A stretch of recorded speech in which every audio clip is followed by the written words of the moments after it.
Всем доброго утра и хорошего настроения. Сегодня мы начинаем наш эфир с прогулки по парку культуры и отдыха. Почему именно с прогулки? Ну, во-первых, чтобы вам было интереснее, такая неожиданный сюрприз. Видите, у нас и голуби вокруг, и белочки бегают, и самое главное, люди делают зарядку. Надо делиться хорошим опытом. Ну, а на самом деле утренние прогулки очень полезны. Они полезны для нормализации артериального давления, стабилизации веса. Если вы гуляете 30-40 минут, это тоже очень полезно. И вот, что удивительный факт, полезны для сна. Оказывается, утренний свет благотворно влияет на обнуление биологических часов, и организм понимает, что наступило утро, и вечером ему легче ложиться спать, и сон более стабильный. Так что гуляйте можно вот как я, по парку, не обязательно в Якутске, где есть возможность, ну, можно даже где-нибудь вокруг дома. Ну, скажу, что в Якутске дождя пока нет, достаточно влажно, очень тепло. Ну а что на территории республики, расскажу прямо сейчас. Итак, в центральных районах сейчас 18-29 выше 0, в заречной группе 18-33 со знаком плюс. В южных 15-29 выше 0, в Вилюйской группе 11-23 со знаком плюс, в Нижнеленске 14-21 градуса тепла. В западных районах плюс 12, плюс 22, в Колымо-Индигирской группе Улусов 13-27 со знаком плюс, в Янских 14-25 выше 0.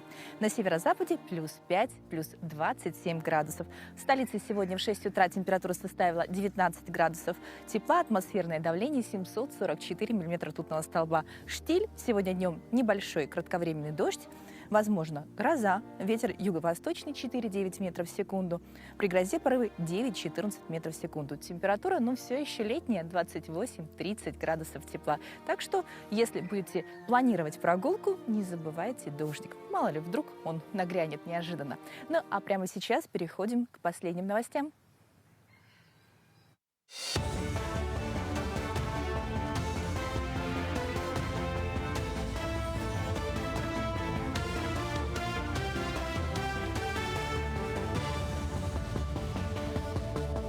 Доброе утро, Якутия. Далее блок новостей.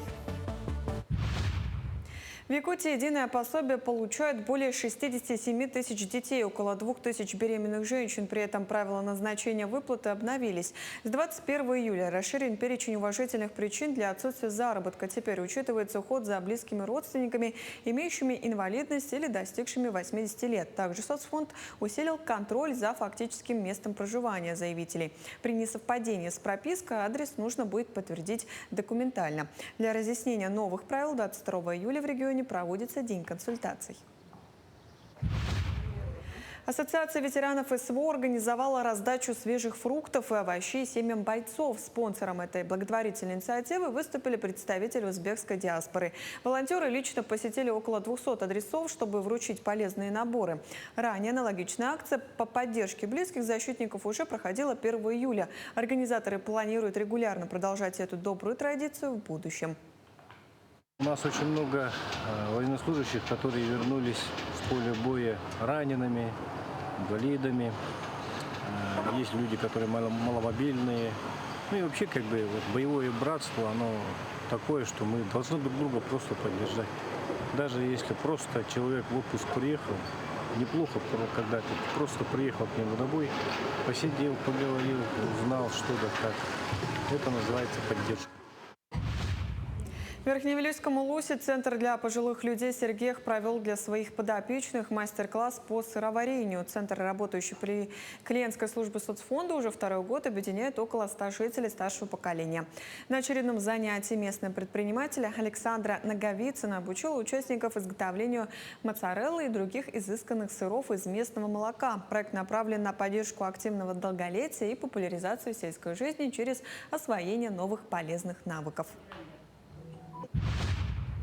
НВК «Саха» готовит к выходу в новом сезоне 4 новых сериала на якутском языке. 2 проекта уже находятся на стадии монтажа. Детектив по следу Росомахи об опытном следователе и драма «Сердца жаждущей любви» о жизни в пенсионате для престарелых. Еще 2 ленты, молодежная история о 90-х годах и сериал о любви якутской девушки и казахского юноши будут сняты этим летом и выйдут в эфир в следующем году. Как отмечает руководство канала, якутские сериалы традиционно лидируют в телерейтингах региона, опережая по популярности федеральные каналы. В Москве на ВДНХ состоялся международный турнир по масс-рестлингу «Кубок Единства». За победу боролись более 30 сильнейших спортсменов из разных регионов России и 5 зарубежных стран. Одной из самых многочисленных иностранных команд представила Монголия. На помост вышли 6 масс-рестлеров. Турнир прошел в рамках фестиваля неолимпийских видов спорта по 6 весовым категориям. Для гостей организовали мастер-класс, где каждый желающий мог попробовать свои силы в масс-рестлинге. Главным событием стали зрелищные поединки с участием чемпионов мира и Европы, а также победителей международных соревнований. Финальные схватки определили обладатели Кубка Единства. В основном, конечно, главенствовали московские спортсмены. Это и Дарья Салтыкова. Калужане себя хорошо проявили, чемпионка мира Анастасия Галкина. Также медали получил Кыргызстан и Туркменистан. Это были все новости этого утра. До встречи в эфире.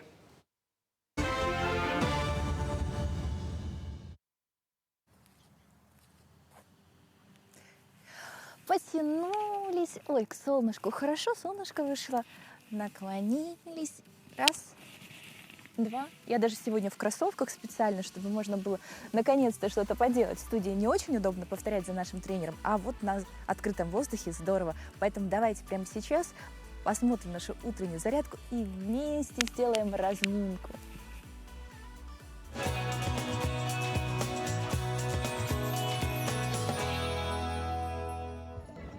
Ручки на пояс поставили. Делаем небольшую разминку. Начинаем с головы. Вправо, лево, право, лево, право, лево, право, вперед, назад, вперед, назад, вперед, назад, вперед, назад, вперед, по кругу. В одну сторону вращаем, делаем плавный кружочек, в другую сторону вращаем, покрутили, закончили. Поднимаем плечи, делаем это эффективно и ритмично. 2, 3, 4, 5, 6, 7. Ручки поставили на плечи, повращаем плечевые суставы, в одну сторону вращаем, в обратную делаем тоже достаточно эффективно. Закончили. Ножки поставили пошире, поустойчивее, ручки перед собой. Сводим лопаточки вместе в одну сторону. Поворачиваемся. Вперед. Поворачиваемся. Вперед. Лопаточки сводим вместе, прогибаем спину. Ручки делаем вверх-вниз. Пальчики собираем в кулачки. Прогибаем лопаточки.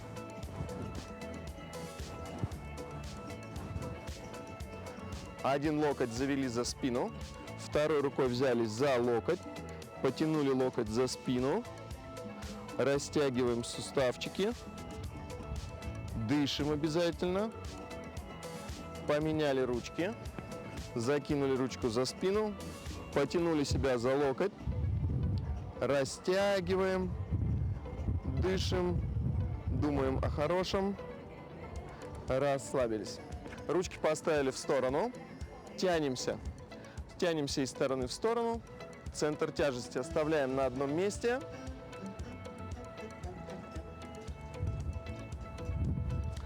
Делаем наклончики.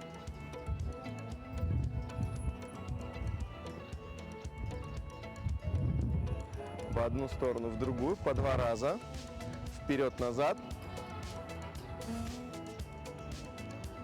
Вперед. Назад. Вперед, назад. Собрали ножки вместе, ручки поставили для баланса в сторону, собрали в кулачки. Скручиваемся, скручиваем бедрышки. Скручиваем, скручиваем. Одну ножку поставили в сторону, переходим с ножки на ножку и продолжаем скручиваться. Скручиваемся достаточно эффективно. Собрали ножки вместе, разминаем коленочки и стопы. Опускаемся вниз, поднимаемся наверх. Вниз, наверх. Коленочки сгибаются, пяточки поднимаются высоко, стопы держат нас так, чтобы пяточки оставались вместе. Поднялись один раз наверх. Стоим, держим позицию. Пяточки пытаемся собирать вместе, не распускать в разные стороны. Расслабили, потрясли.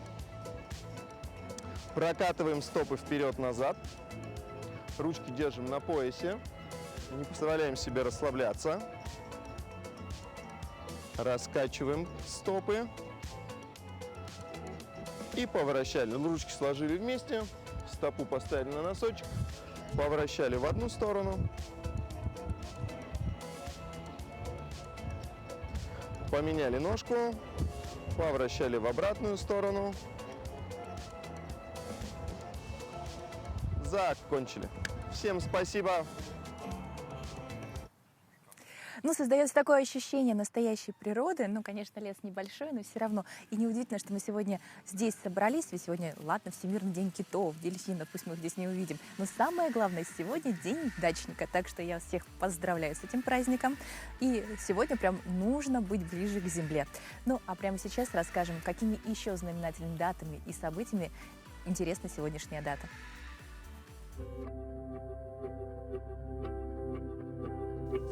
На календаре 23 июля. Сегодня отмечают Всемирный день китов и дельфинов и День дачника в России.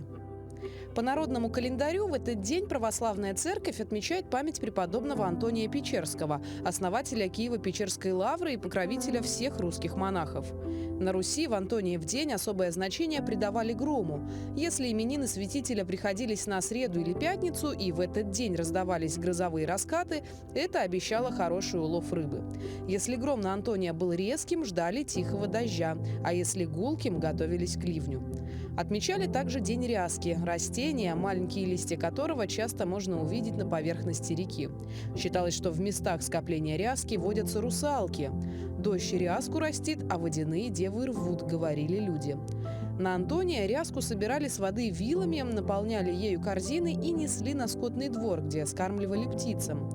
Использовали ее и в качестве удобрения. Девушки же, по подобию узоров ряски на воде, плели особые кружева, которые так и назывались – рясочники. День в истории. В 1774 году крестьянская армия Емельяна Пугачева взяла Казань.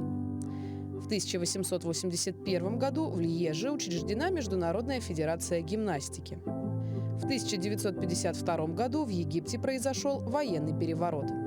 В 1985 году заступил на боевое дежурство первый полк межконтинентальных баллистических ракет «Тополь». В 1994 году вступил в силу федеральный закон о Конституционном суде Российской Федерации. В этот день родились Петр Вяземский, русский поэт и критик; Франческо Чилеа, итальянский композитор; Густав Кафка, австрийский философ и психолог; Юрий Анненков, русский график и живописец; Владимир Климов, советский ученый в области авиационного мотостроения, конструктор, академик; Пимен, патриарх московский и всея Руси; Михаил Матусовский, советский поэт-песенник; Юрий Катин-Ярцев, советский актер театра и кино, педагог, народный артист РСФСР; Ричард Роджерс, британский архитектор; Александр Кайдановский, советский и российский актер театра и кино, кинорежиссер, сценарист, педагог. Именины сегодня отмечают Антон, Георгий, Даниил, Леонтий, Петр. Всем еще раз доброго утра, хорошего настроения. Продолжаем гулять по парку. Конечно, аттракционы пока еще не работают, но их, правда, очень много, если есть желание. Но самое главное, много очень таких рукотворных вещей, такие деревянные дорожки, хорошее настроение, такие этно какие-то домики. Но говорится о том, что очень много делают руками. Конечно, поэтому особенно удивляют события, когда погружаешься в другую, новую для себя сферу. Это робототехника. Представляете, недавно была всемирная конференция в Шанхае, и гостей самое главное, что делают, все обслуживание взяли на себя гуманоиды. Да, роботы не только дарили хорошее настроение, но были крайне гостеприимными и выполняли очень большой функционал. Об этом расскажем прямо сейчас. Андроиды танцуют, играют в футбол и на фортепиано, наливают чай, делают массаж, рисуют, отжимаются и даже фотографируют. Женщина также рассказала о другом изобретении производителя – андроиде, который сделан в виде домашнего четвероногого любимца. Все 80 тысяч билетов на сегодня были распроданы. Публика невероятно заинтересована. Мы привезли сюда так много продуктов. В том углу вы можете увидеть нашего робота-художника. Робот-художник привлек множество клиентов. Они выстроились в очередь, чтобы посмотреть на него. Поэтому я считаю, что эта выставка прошла действительно великолепно. В свою очередь, посетители обратили внимание, что сфера встроенного ИИ в последнее время активно развивается. Нам удалось воспользоваться удачным моментом этой эпохи. И, вспоминая слова основателя Xiaomi Лей Цзюня, в эпицентре урагана даже и свинья полетит, можно сказать, мы сейчас оказались в том самом вихре. Поэтому мы очень оптимистично смотрим на будущее отрасли и уверены в том, что будем продолжать работать в ней. Всемирная конференция по искусственному интеллекту проходила в Шанхае. Мероприятие стало глобальной платформой для демонстрации передовых достижений в области робототехники и генеративного ИИ. Мы часто пробегаем по городу, не замечая, что вокруг. А сколько у нас интересных муралов появилось в Якутске, на домах и не только в Якутске. Сегодня мы хотим отправиться в Петропавловск-Камчатский, где не только они есть, но они и ожили. Представляете, живые муралы. И к этому еще интересная экскурсия. Увидим своими глазами. Финальная пешая экскурсия «Ожившие муралы» состоялась в столице Камчатки. Жители и гости края прогулялись по улицам города в районе 8-го километра и услышали истории создания рисунков на домах Петропавловска. Медиагруппа «41 регион» подготовила большой культурно-просветительский проект. По задумке авторов проекта участники на экскурсии надевают наушники, проходят рядом с городскими муралами и узнают информацию о картинах и об их авторах. Для проекта создали специальное звуковое сопровождение. На такой экскурсии я была впервые.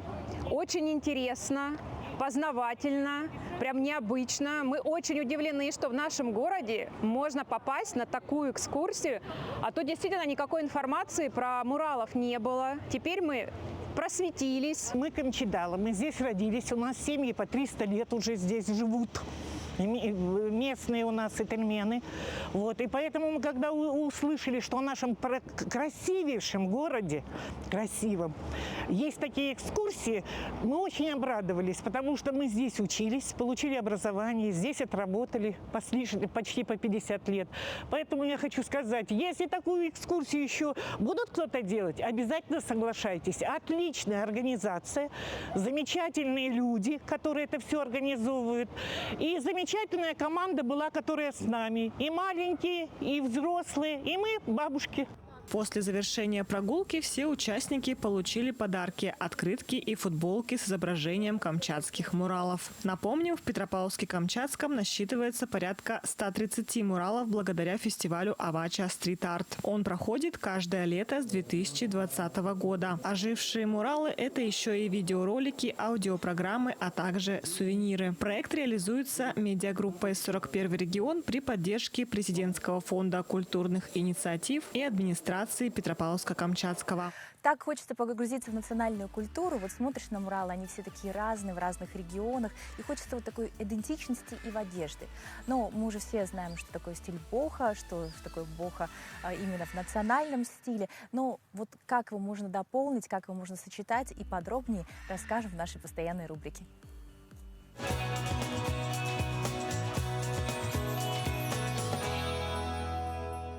Доброе утро, друзья! Меня зовут Дарья Габышева, я персональный стилист. И сегодня мы снова с вами стоим за стиль, за моду здесь на канале Якутия-24. Мы с вами каждую неделю разбираем разные темы. И сейчас все-таки решили немножечко заняться такой просветительской деятельностью и рассказать про разные стили. И сегодня мы с вами поговорим про стиль боха или боха-шик. Я думаю, что вы о нем слышали. И почти каждому якутянину так или иначе данный стиль очень близок. А почему, сейчас расскажу подробно. Когда мы с вами говорим про национальные мотивы, то не стоит исключать, что чаще всего этнические элементы – это всегда про бохо-стилистику. Этнические элементы, в том числе и нашего с вами национального стиля. Здесь я вот такой топ предложила вариант сочетания мягкого шелка в сочетании с перьями. И это, кстати, один из элементов и фишек именно бохо-стилистики – сочетание разных максимально полярных фактур. В данном случае это мягкий шелк и перья. Бохо-стиль – это всегда яркие элементы, яркие цвета и натуральные ткани. Обратите внимание на эту вот такую вот разлетающуюся комфортную желтую юбку, которая идеально бы сочеталась с данным топом. Также мы сразу добавили сюда массивные украшения. Бохо-стиль – это вдохновение 60-х и 70-х годов.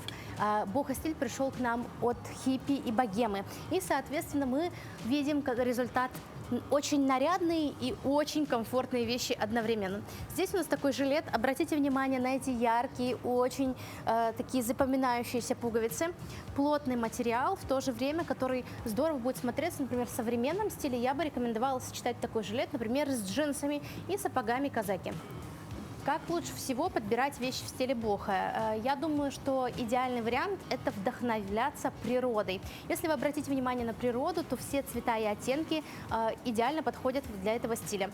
Также не забывайте про комфорт и натуральные ткани. Одним из источников вдохновения в бохо-стилистике – это, как я уже ранее говорила, этнические мотивы. Мы можем с вами брать нашу с вами национальную культуру и интерпретировать ее в бохо-стиле, интегрировать в образы. Обратите внимание на такую футболку. Казалось бы, простая базовая футболка, но элементы принта и такие активные декоративные детали делают данную футболку особенно интересной и идеально подходящей для бохо-стиля.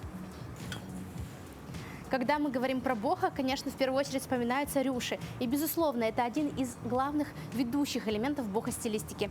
Но также не стоит забывать, что в бохо особенно ценится handmade, то есть все, что делается своими руками. Посмотрите, как здорово выглядит сумка в национальной стилистике. Ручки из натуральной кожи, и именно такая идеально подойдет для бохо-стиля. Также одним из элементов бохо можно взять в основу винтаж или все, что похоже на винтаж. Например, здесь у нас классические национальные серьги с такими вот элементами в виде сардан. Они могут идеально подходить в винтажную эстетику, но также хорошо, конечно же, они смотрятся и в национальной. Поэтому, если вы пробуете и экспериментируете образы в стиле бохо, вы можете начать просто с аксессуаров, которые будете добавлять к своим базовым простым образам.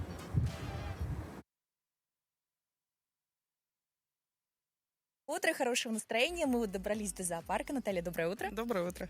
Ну, рада вас очень видеть в такую раннюю пору. Да. Вот, конечно, сразу вопрос. Петухов мы уже слышали. Кто раньше всех встает? Раньше всех просыпается павлин у нас. После просыпаются петухи. Ну и следом попугаи и все, кто могут кричать. Какое у нас утреннее расписание? Ну, у нас утреннее поение, кормление, уборка, подготовка. Что еще? И начало рабочего дня. Кого можно нам покормить? Кого еще не успели? Кормить абсолютно можно всех. Сегодня мы еще никого не кормили. Рано еще у них. Они четко знают распорядок дня. То бишь они знают, что в 9 утра у нас начинается кормление. Они все ждут 9 утра. То есть мы пришли раньше? Да, кто-то еще даже спит и не собирается просыпаться. Я прошла, просмотрела. Давайте мы тоже посмотрим, кто здесь живет. Пойдемте. Так, ну первое это у нас кролик. Это самый у нас знаменитый вольер, самый востребовательный у детей и у взрослых. Это вольер с кроликами, с барашкой с ручной. Вот люди обожают этот вольер. Ну и, естественно, он больше всех по размеру, потому что туда можно заходить, кормить, гладить. Вот раньше было такое понятие, как контактный зоопарк. Сейчас мы так поняли, что его не существует. Почему и как это повлияло на общение с животными? Ну, потому что было очень много, естественно, травм и у животных, и у детей.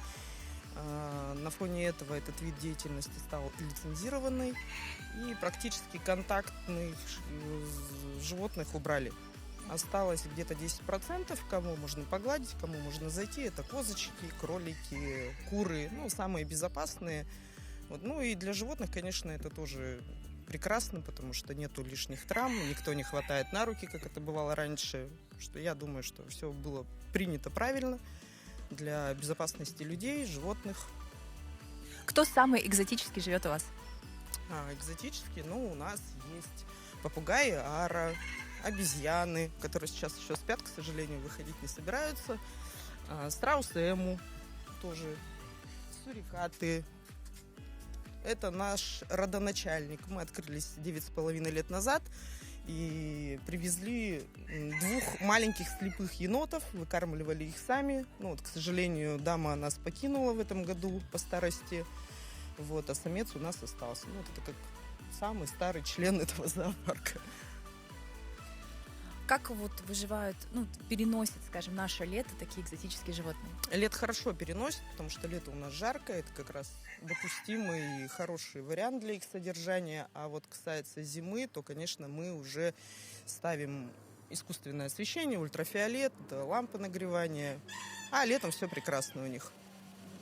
Ну, вот как можно покормить, повзаимодействовать? Что рассказывают работники зоопарка о животных детям? Ну, рассказывают интересные факты, чем кормят, где проживают. Вот, кстати, Гена у нас вышел, Геннадий.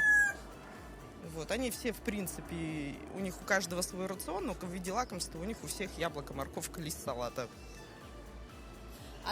Откуда вы привозите? Ой, мы собирали коллекцию со всей страны, наверное. Это разные регионы были, разные виды животных.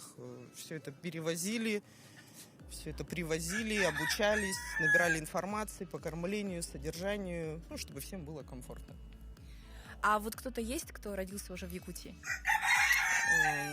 Да, много у нас кто есть. У нас и карликовые обезьянки, тоже их нету сейчас. Обезьяны у нас рождались. И, естественно, сейчас мы вот ожидаем кладку страусов. Им вот как раз 2,5 года мы вот ждем. Очень интересно. А вот куда все переезжают зимой? Зимой у нас есть дома отдельное помещение, где они все содержатся. То есть правильно понимаю, что вы у себя дома размещаете? Да, у меня дома стоит большой ангар, где содержатся все животные. Потрясающе. Как домочадцы к этому относятся? Все уже привыкли, свыклись с сумасшедшей мамой, так что все спокойно уже, нормально. А есть какие-то домашние любимцы, которые вот именно живут у вас дома? Да, дома попугаи живут, ары обязательно, рептилии живут дома, какие-то сурикаты живут дома. Те, кому нужно прям вот температуру 25+, за которой нужно следить. Нет, а постоянно вот именно ваши домашние любимцы? Домашние любимцы? Я вообще люблю собак. Занимаюсь много лет собаками, потому что я люблю больше собак и лошадей. Вот, кстати, говорили, что у вас даже лошадка дома живет. Да, вот у нас есть финик, я купила его маленьким же ребенком совершенно, ему 7 лет в этом году. И вот он проживает как собака, не знает, что такое уздечка, не знает, что такое седло. Он просто живет себе, там бегает, пакостит, как собака, знает какие-то трюки. Вот в этом году мы даже с ним команду лежать, сидеть изучили практически. Это у нас камерунские карликовые козы. Мы тоже собирали их со всей страны. Редко хорошее животное, отличается. Молока немного, молока литр, но самое жирное молоко в мире, там 14% почти. Добродушные очень, характер как у собак. Идеально вот у нас в этом году купили детям даже, потому что люди приходят постоянно сюда, постоянники, и говорят, нет, нам ребенку надо домой козу. И вот даже дом держит таких коз. Наверное, все-таки в домах, не в квартирах. Кто-то даже в квартирах держит, честно вам скажу. Обалдеть. Да. Надо будет узнать хозяев и даже к ним сходить в гости. Да. Вот у меня знакомая, кто занимается собаками, как раз приобрела в этом году козочку и вообще в восторге. Она говорит, я просто вот в восторге от нее. Здорово. А здесь вот мы кого видим? Здесь это бурские козы, тоже очень редкая порода коз. Это мясное направление. Мы, естественно, своих животных не едим, они у нас просто рождаются. Тоже привозили их издалека. Вот. И сейчас просто содержатся. Дальше у нас, по-моему, ослик.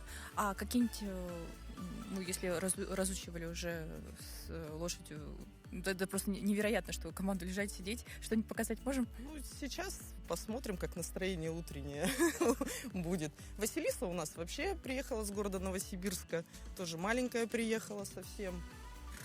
Но мы называем ее начальником всего, потому что ее боятся все, потому что она у нас строит всех. Но при этом она добрая, ласковая, хорошая лошадь. Тоже лошадь почти. Ой, по-моему, ей камера понравилась. Камера — это интересно. Звезда, практически кинозвезда. Да, она хорошо любит работать на это дело. Попрошайничать и так далее. Финя, копай, да? Да, Финя у нас знает команду копать. От этого он выпрашивает. Финик, давай. Молодец. Дальше. Финя, давай. Фине нужно печеньку, потому что морковку он уже не особо ест. Но за печеньку любит. Дайте мне. Сейчас увидим. Давай. Хоп. Браво. А давай еще. Хоп. Ну давай. Ну стой. Молодец. Потрясающе. Чтобы команду лежать, нам придется заходить к нему. Нет, давайте не будем Да. беспокоить. С раннего утра тоже. Но потрясающе. Насколько сложно было выучить команды? Да нет, не сложно. Есть доступные в интернете всякие разные видео и так далее. Ну, за печеньку он сделает все при желании. Было бы время. Здесь Тут- у нас настоящие поросята. Тут у нас Пепочка, она у нас в ожидании чуда. Вот, это веслобрюхие свиньи, они не крупные, добрые достаточно, аккуратные, ну, для своего вида. Вот. Пепочка, иди сюда. Они тоже очень ласковые, тоже любят кушать. Вот такой у них животик уже. Ну, тяжеленький. Да, но скоро, я думаю, у нас будет много деток. Обязательно мы ожидаем. И тут у нас самые милые в мире создания. Это барашки. Это маленькие барашки. Тоже... Они маленькие сами по себе, да? Нет, это крупная порода. Это, наверное, в 17 году я с Владивостока привозила пару. И это их правнуки уже, получается, этих деток наших. И какого размера тогда они достигнут? Это будут крупные бараны. Крупные прям. Да, это будут крупные. Есть, существуют карликовые бараны, конечно, не без этого, но мы как-то еще не приобрели их. У нас еще нету места столько. Говорят, гуси очень характерные. Вот как у вас они поживают? Гуси очень умные, гуси живут до 70 лет практически, если вы не знали. Вот, это семья. Тут Прям шипят. они шипят, конечно, самцы охраняют своих самочек. Ну, у них вон была кладка, вон у них 2 детей уже вылезло у нас. Ожидаем остальных. Потому что они самостоятельные, все решения принимают сами, знают свою территорию. Они у нас тут как будильники. То есть у нас круглосуточная охрана, ну, в ночь особенно. И они говорят, мы ориентируемся только по гусям. Если закричали, то все, значит, посторонний кто-то на территории существует. Так что они как собаки, ну, раньше же в деревнях бегали, как собаки, нет? Ну, то же самое. Это русский большой серый гусь. Тоже редкая порода. Ну, Никто не просит завести у себя? Нет, еще никто не просит, никто не спрашивал. Но мы их разводим периодически. Это вот родительское стадо, там у нас их дети весенние. И вот сейчас у них выводок был. Ну, просто мы недавно публиковали сюжет, где-то в Центральной России девушка гуляла на поводке с гусем. Да, они очень умные. Если вот взять гусенка, да, есть такие люди, которые держат дома даже. У них очень высокая IQ, наверное, как у ары. Ну, спасибо большое, очень интересно. Вот обещали мне кого-нибудь погладить, посмотреть. Покормить? Да. Ну, вот есть у нас одна из рептилий. Вы можете дать вот. Юми — это у нас лиса. Ее приобрели люди в частную квартиру. Ну, маленько не переоценили свои возможности и передали нам ее в прошлом году. Можно ей дать яйцо. Юми, скажите Юми. Юми, иди сюда. Иди сюда. Утащила. Да, ну яйца. Можно дать Каю. Это насуха. С нами давно. Ай, во, вырвался. Ну, это как лакомство. Спасибо большое. У нас, к сожалению, не такой продолжительный эфир. Мы обязательно к вам вернемся, потому что очень интересно.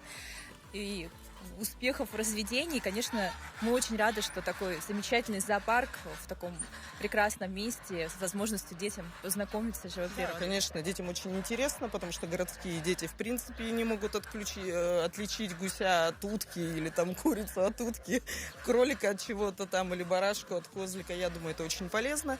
У нас приходит очень много детей школ-интернатов, детей без родителей, как бы, интересно смотреть на них, на их эмоции. я думаю, что мы занимаемся тем делом именно, которое нужно. Огромное вам спасибо. Дорогие друзья, приходите в зоопарк, здесь правда очень здорово. Я вот прогулялась быстренько, мне провели экскурсию, вам обязательно работники тоже все расскажут, всех покажут, ну и, конечно, обрадуйте своих деток. Ну а прямо сейчас переходим к полезным советам. Если вдруг вы желаете все это осуществлять на велосипеде, то это именно для вас.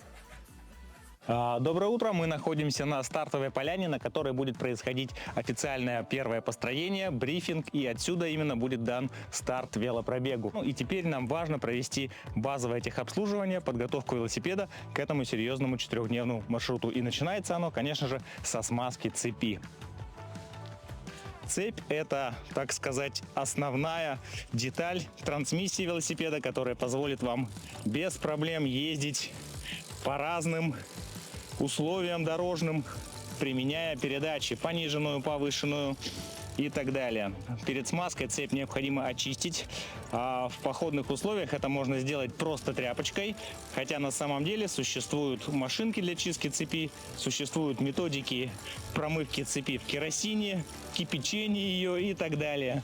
Но мы сейчас ограничимся протиранием цепи тряпочкой и смазкой. Смазка, она должна быть в меру густая, чтобы она не стекала, и в то же время не слишком густая, чтобы она не была пластилином. Наносим по одной капельке на каждое звено. Обратите внимание, именно с внутренней стороны цепи, а не с наружной, как многие делают ошибочно. Этого делать не стоит. И вот таким образом мы эту цепь напитываем маслом, после чего нам нужно будет просто немножко прокатиться, попереключать скорости, чтобы масло равномерно распределилось по роликам и звездочкам. Процесс несложный, смазывать цепь имеет смысл каждые 100 километров, 100-120 километров, либо по загрязнению. Когда цепь у вас начала свистеть, трещать, скрипеть, это значит, пришло время смазать. На самом деле нужно не лениться, и вот эту процедуру сделать, она будет более качественной. И расход смазки, конечно, у вас будет гораздо меньше именно при таком методе, а не при нанесении вращающейся цепи.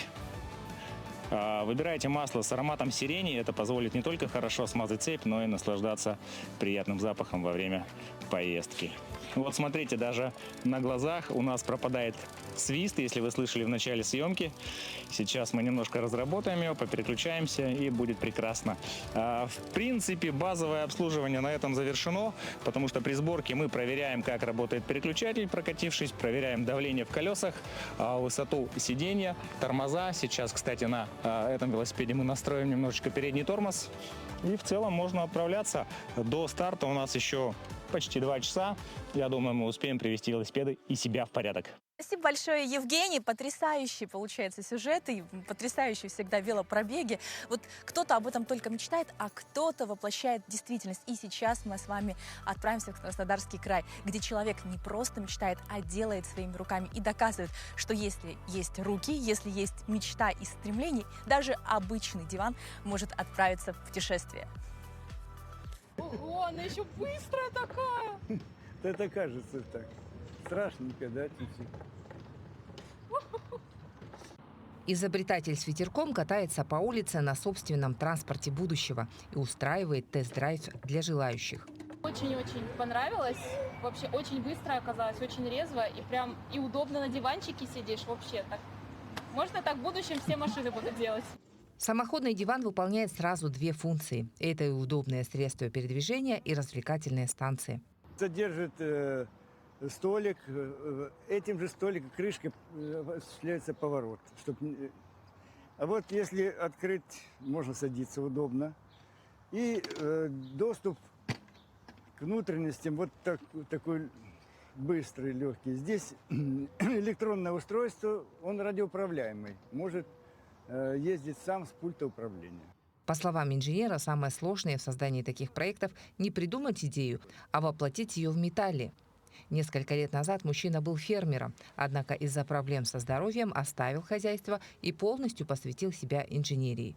А теперь уже 6 лет я совершенно освобожден. За деньгами не надо гоняться. В общем, прекрасное время, между прочим. Единственное, силы, здоровье уже слабоватые. А так беззаботная жизнь, хорошая. Вот как раз время для творчества. Теперь его двор больше напоминает небольшую мастерскую. Здесь можно увидеть механического коня, танцующую дюймовочку в цветке и другие необычные работы. Мне соседи попросили украсть клумбу, если чем-нибудь. Я и придумал этот тюльпан, открывающийся. А потом понравилась идея, вот придумал часы. Ну, часы оригинальные, там с кадриками, вызывают улыбку у людей.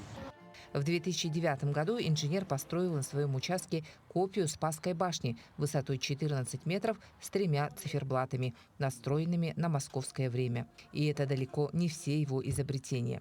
Был запорожец, а потом поработал с ним фортуной. Все срезал, кроме колес и двигателя.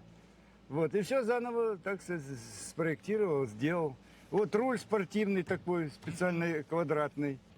Михаил Щуров доказывает, возраст не помеха для творческих идей.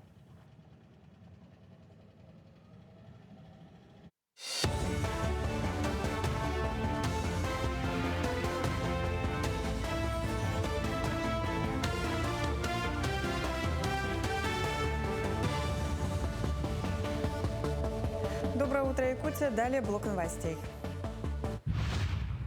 В Якутии единое пособие получают более 67 тысяч детей, около 2 тысяч беременных женщин. При этом правила назначения выплаты обновились. С 21 июля расширен перечень уважительных причин для отсутствия заработка. Теперь учитывается уход за близкими родственниками, имеющими инвалидность или достигшими 80 лет. Также соцфонд усилил контроль за фактическим местом проживания заявителей. При несовпадении с пропиской адрес нужно будет подтвердить документально. Для разъяснения новых правил 22 июля в регионе проводится день консультаций. Ассоциация ветеранов СВО организовала раздачу свежих фруктов и овощей семьям бойцов. Спонсором этой благотворительной инициативы выступили представители узбекской диаспоры. Волонтеры лично посетили около 200 адресов, чтобы вручить полезные наборы. Ранее аналогичная акция по поддержке близких защитников уже проходила 1 июля. Организаторы планируют регулярно продолжать эту добрую традицию в будущем. У нас очень много военнослужащих, которые вернулись с поля боя ранеными, инвалидами. Есть люди, которые маломобильные. Ну и вообще, как бы, вот боевое братство, оно такое, что мы должны друг друга просто поддержать. Даже если просто человек в отпуск приехал, неплохо, когда ты просто приехал к нему домой, посидел, поговорил, узнал, что да как. Это называется поддержка. В Верхневилюйском Улусе Центр для пожилых людей «Сергех» провел для своих подопечных мастер-класс по сыроварению. Центр, работающий при клиентской службе соцфонда, уже 2-й год объединяет около 100 жителей старшего поколения. На очередном занятии местный предприниматель Александра Наговицына обучила участников изготовлению моцареллы и других изысканных сыров из местного молока. Проект направлен на поддержку активного долголетия и популяризацию сельской жизни через освоение новых полезных навыков. НВК «Саха» готовит к выходу в новом сезоне 4 новых сериала на якутском языке. 2 проекта уже находятся на стадии монтажа. Детектив по следу Росомахи об опытном следователе и драма «Сердца жаждущей любви» о жизни в пенсионате для престарелых. Еще 2 ленты, молодежная история о 90-х годах и сериал о любви якутской девушки и казахского юноши будут сняты этим летом и выйдут в эфир в следующем году. Как отмечает руководство канала, якутские сериалы традиционно лидируют в телерейтингах региона, опережая по популярности федеральные каналы. В Москве на ВДНХ состоялся международный турнир по масс-рестлингу «Кубок Единства». За победу боролись более 30 сильнейших спортсменов из разных регионов России и 5 зарубежных стран. Одной из самых многочисленных иностранных команд представила Монголия. На помост вышли 6 масс-рестлеров. Турнир прошел в рамках фестиваля неолимпийских видов спорта по 6 весовым категориям. Для гостей организовали мастер-класс, где каждый желающий мог попробовать свои силы в масс-рестлинге. Главным событием стали зрелищные поединки с участием чемпионов мира и Европы, а также победителей международных соревнований. Финальные схватки определили обладатели Кубка Единства. В основном, конечно, главенствовали московские спортсмены. Это и Дарья Салтыкова. Калужане себя хорошо проявили, чемпионка мира Анастасия Галкина. Также медали получил Кыргызстан и Туркменистан. Это были все новости этого утра. До встречи в эфире.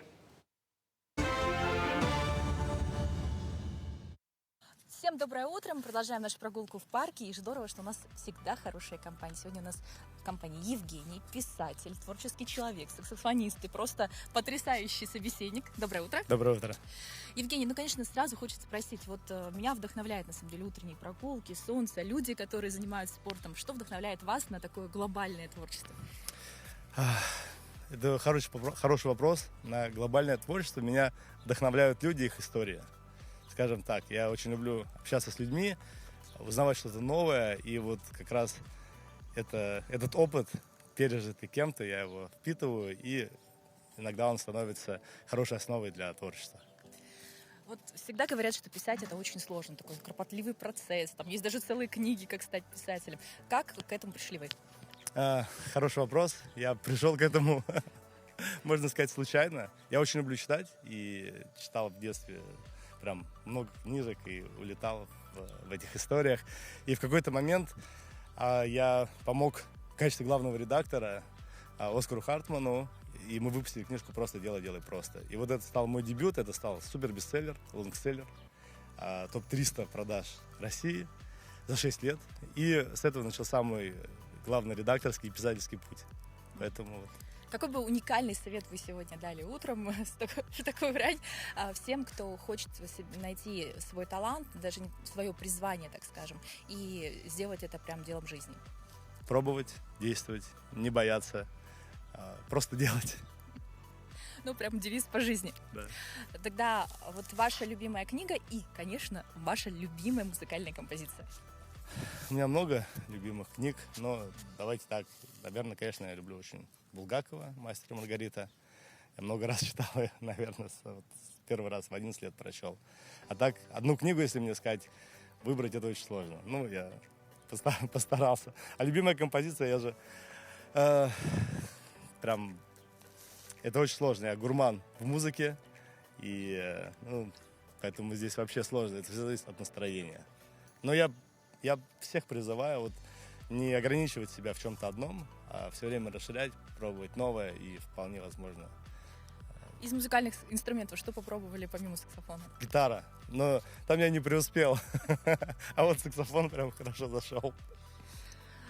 Когда первый раз столкнулись с музыкальными инструментами, был ли это детский опыт, и почему именно вот решили, что в саксофоне преуспели? Может быть, что-нибудь еще надо попробовать? Хороший, да, вы видите меня моим же методом. Ну, с детства я просил, кстати, родителей отдать меня в музыкальную школу, не получалось. Поэтому, но меня всегда тянуло к музыкальным инструментам, и я постоянно слушал, и в какой-то момент, уже во взрослом возрасте, я услышал саксофон, попробовал, и понял, что вот это мое. Потому что, гитара тоже хорошо легла и внесла свой вклад. Ничего не бывает просто так, и никто не жалел, что вот он потратил время на освоение музыкального инструмента. Поэтому тоже всем рекомендую это делать. Тогда ваш рецепт идеального дня, чтобы вот сказать, что он удался? Рецепт идеального дня, пусть он будет разным. Главное понимать, что все, что происходит с вами в течение дня, это тоже жизнь. И хорошее и плохое. И интерпретация королева всего, поэтому вот то, что дано, идите по течению жизни, плывите по нему, и будет интересно. Спасибо, Евгений. Я думаю, что это отличный совет. Дорогие друзья, мы сейчас передадим возможность Евгению сыграть, потому что порадовать хочется не только себя, но и всех, кто сегодня с утра прогуливается в парке. Евгений, что мы услышим? Одна из моих любимых композиций моего друга Киджа, это якутская композиция «Хаджа». Хорошо, давайте послушаем сейчас, пока Евгений музыкальный инструмент надевает. На этом я, друзья, с вами прощаюсь, потому что заканчивать наш эфир сегодня будет музыка и хорошее настроение.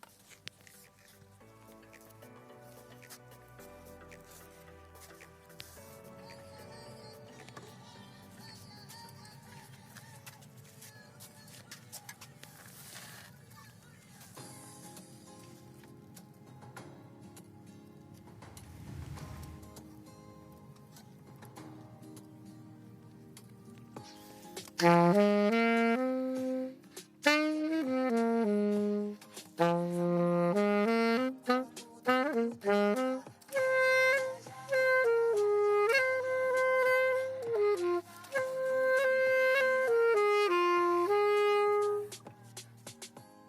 Ну,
потрясающе Я вообще. думаю, это дало какой-то заряд настроения хорошего. Ну, давайте тогда еще пожелания хорошие. Радуйтесь жизни, цените новые опыты и улыбайтесь. Дорогие друзья, вот такой у нас сегодня получился динамичный эфир. Всем хорошего утра, отличного настроения. Пусть оно начинается всегда бодро, всегда с солнечных лучей, всегда с какой-то прогулки. А самое главное, чтобы оно соответствовало вашему пониманию о том, что оно идеальное и подарит вам обязательно добрый, успешный день. Но мы всегда рядом с вами. Не забывайте, что мы в Максе, мы в телеграм-канале. Я думаю, что записи тоже музыкального исполнения обязательно выложим, поделимся. Если вы успели увидеть только кусочек, поделимся о том, как прошло наше утро. До встречи завтра!